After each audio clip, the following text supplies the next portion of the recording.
Velozes e Furiosos 3 é um dos filmes que mais dividiu os fãs na época que foi lançado e depois de muito tempo ele passou a ser o filme mais amado de Velozes e Furiosos. Mas o que será que aconteceu? Será que o filme é tão ruim quanto ele era falado na época do seu lançamento? Ou será que ele é tão bom quanto o pessoal fala, declarando ele até mesmo como o melhor filme de toda a franquia Velozes e Furiosos? É o que nós vamos conversar no vídeo de hoje, analisando Velozes e Furiosos Desafio Tóquio.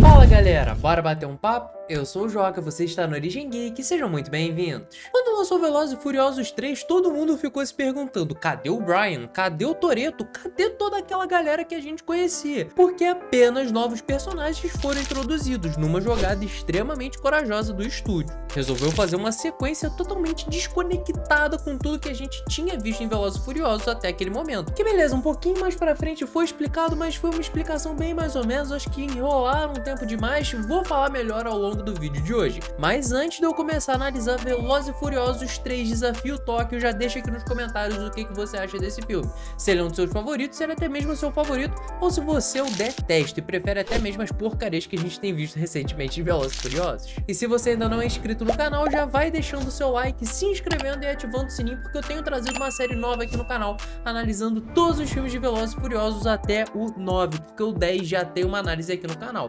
E eu também já analisei o Velozes e Furiosos 1 e 2. Vou fazer uma playlist, acho que vai aparecer no final do vídeo. Fica até o final então pra você não perder, depois você dá uma conferidinha nessa playlist, pra você ficar a par dessa série que eu tenho trazido aqui.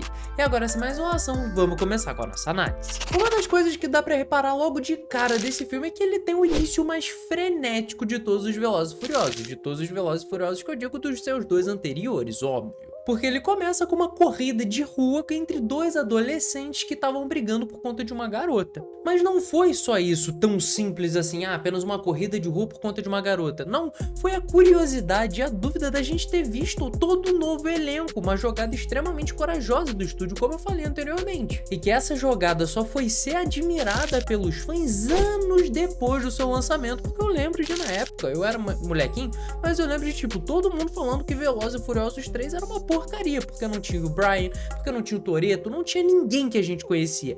Era explorando todo um novo universo. Hoje a gente olha com muito bom olhos por conta da coisa que a gente sabe, da aberração que a gente sabe que Velozes e Furiosos se tornou. Mas não foi só a ausência dos personagens que acabou gerando um certo tipo de estranheza no filme, que eu pego e entendo, porque depois de ter assistido os dois primeiros tão recentemente, eu acabo percebendo mais nitidamente toda a diferença de clima, da pegada do filme. Pô, os caras até mudaram de país, cara, foram lá pro Japão. É tudo muito diferente, e essa mudança só foi ganhar uma explicação lá no final do filme. Então ao longo dele todo a gente tá achando que tá vendo no meio que um spin-off de Velozes e Furiosos, coisa que hoje eu acho que seria melhor do que aquela franquia de super-heróis que a gente sabe o que aconteceu, né? Eu acho que talvez essa ideia de apresentar novos personagens em cada filme, sei lá, fazer um Velozes e Furiosos na Europa, depois fazer um Velozes e Furiosos no Brasil, como fizeram, mas com personagens daqui, explorar todo mundo e no final, quem sabe, fazer um Vingadores Ultimato dessa galera toda, acho que seria muito legal. Mas já como não aconteceu, já como tava tudo conectado, a gente só foi descobrir lá em Velozes e Furiosos 7, não, foi em Velozes e Furiosos 7 mesmo que a gente foi descobrir, porque o Han acaba morrendo no final do 6.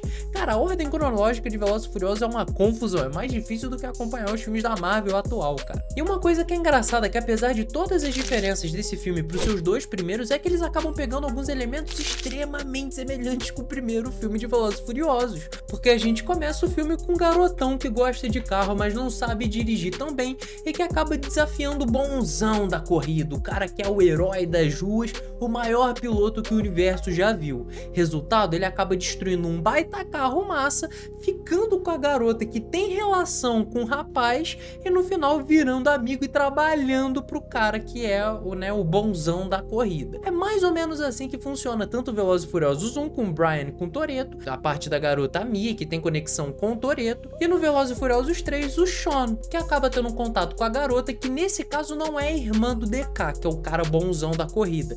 É a namorada desse cara, né? Que o cara meio que força ela a ser a namorada dele. Na verdade, eu acabei tendo uma visão completamente diferente, que ela só se apaixona pelo cara porque ele fica bonzão no drift. Mas aí é assunto pra outro vídeo, né? Já deixa aqui nos comentários o que você acha dessa minha visão. E tipo, é claro que não é esse copia e cola tudo idêntico, mas a formulazinha tá aí, cara. Vê quem quer. Até eles quererem dar a mudada do bonzão, né? Do DK não ser o grande amigo do Sean, sim o Han, acaba deixando uma diferença muito agradável, porque o Han acaba sendo a melhor coisa desse filme. Não é à toa que ele acabou voltando nos outros filmes, pra gente descobrir um pouco mais do seu passado. Até na época foi uma confusão, pô, como é que esse cara voltou depois daquela explosão daquele carro, né? Coisa que aí a gente descobriu que era o passado dele, depois que ele foi morar em Tóquio, mas depois desmancharam tudo isso de novo, porque trouxeram o cara do mesmo jeito, depois de ter capotado com o carro explodido dentro dele. Como que ele voltou até hoje eu não sei, cara. É uma coisa que eu fico me perguntando. Como é que a Gisele voltou no 10? É tudo sem explicação, cara. Os caras voltam porque sem 10 esferas do dragão. O Toretto guarda ela no bolso e depois faz os pedidos, a galera volta, cara. É a única explicação possível, pô. A Gisele caiu de um avião.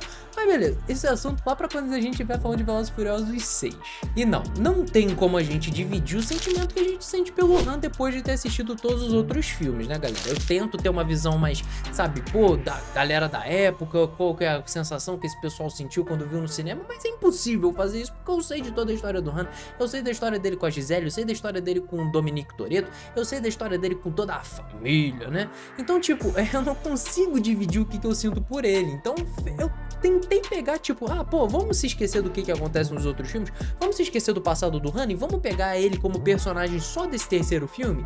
Independente disso, ele funciona muito bem, mas é óbvio que ele fica com aquele molho depois de a gente assistir Velozes e Furiosos 5, 6 e aí, porque ele para depois de voltar no 9 totalmente estragado. E eu até te deixo a pergunta, já deixa aqui nos comentários qual que foi a sensação quando você viu o Han pela primeira vez em Velozes e Furiosos 3, antes de ver todos os outros filmes, antes de saber um pouco mais do seu passado, de ver ele lá com o Toretto e toda a família, né? Já deixa aqui nos comentários qual que foi a sensação da época, o que vocês acharam desse personagem, pra falar se eu tô viajando naquela maionese. E o vilão do filme também é algo que funciona muito bem, sendo totalmente diferente do vilão do 1 e do 2, tá aí um negócio que eles conseguem fazer. Mas é claro que teve aquele finalzinho clichê do bonitão, o protagonista, o galão Sean, conseguindo derrotar o DK numa corrida, com o DK sendo morto no final, que na verdade não morreu. Não vou falar que morreu, porque em Velozes e Furiosos ninguém morre, ele vai voltar no 11, no 10 parte 2, salvando o Toretto lá naquela rampa, naquela inundação que tá acontecendo. Não duvido disso não, cara. Mas ele se encaixa muito bem com a realidade proposta do filme, o cara que é o sobrinho do tiozão da Yakuza, pô. Então, beleza, ele se encaixou lá no universo de Tóquio, mas não deixou de ser clichê no final. Não foi um copia e cola, mas foi um vilão no final clichê. Teve um final clichê, mas é um vilão maneiro, eu gostei. Pô, o cara é o Justin Timberlake do Japão, como é que não vai gostar desse cara, pô? Sabe quem eu sou, garoto? Sei. Você é o Justin Timberlake do Japão.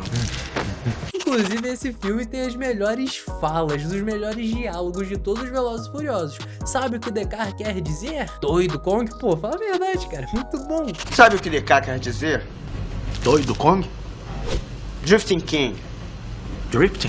É. Tem algumas outras coisas que acabaram ficando na minha cabeça que eu não conseguia parar de rir enquanto eu assistia o filme. De tipo, por que os caras estão dando fuga lá na hora que o DK vai matar o Han?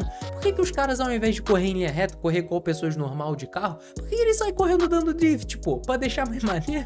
Faz sentido algum, velho. Os caras querem, ao invés de ir numa linha reta, vão fazendo drift pra ficar fazendo careta, pô.